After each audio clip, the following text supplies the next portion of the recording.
साथ संगत जी प्रेम से बोलिए धारण निंकार जी। साथ संगत जी आज मैं आपके लिए एक नई साखी लेकर आई हूँ, आइए सुनते हैं। संत मार्टिन अपने छोटे से झोपड़े में चादर ओढ़कर अकेले बैठे थे। ईश्वर चिंतन में मग्न थे। इतने में उनकी झोपड़ी के दरवाजे पर किसी ने दस्तक दी। संत मार्टिन ने दरवाजा खोला। बाहर दो गरीब आदमी सर्दी से कांपते हुए खड़े थे। सभी और बर्फ की बारिश हो रही थी। रास्ते, पेड़, पहाड़ सब के सब बर्फ से ढके हुए थे। लग रहा था सब जगह सफ़ेद रुई बिछी हुई है। संत मार्टिन ने उन दोनों को झोपड़ी के अंदर बुला लिया। अपने शरीर पर ओढ़ी हुई चादर उनको दे दी। थोड़ी देर बाद फिर से दरवाजे पर ठक ठक की आवाज़ आई। बाहर 4-5 आदमी और कांपते हुए खड़े थे। संत मार्टिन ने उन्हें भी अंदर बुला लिया। अब सभी का अंदर बैठना मुश्किल हो रहा था। संत मार्टिन झोपड़ी के बाहर आकर बैठ गए।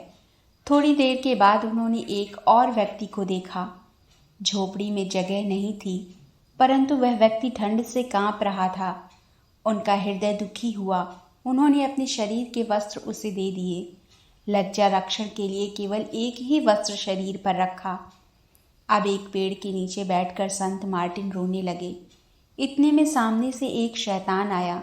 शैतान ने पूछा, क्या मार्टिन रो रहा है? हाँ, रो रहा हूँ। क्यों? तू तो बड़ा संत है ना, दूसरों को सब कुछ दे दिया, उसका पछतावा हो रहा है क्या?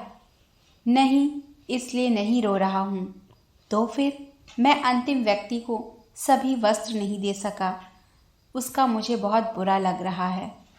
संत मार्टिन का उत्तर सुनकर शैतान क्षण भर भी नहीं रुका।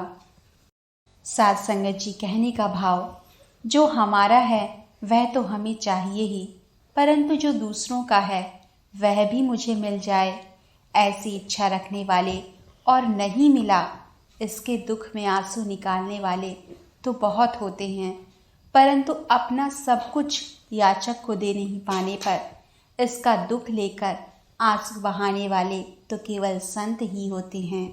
साथ संगत जी बड़े प्रेम और सत्कार से बोलिए धारण निंकार जी।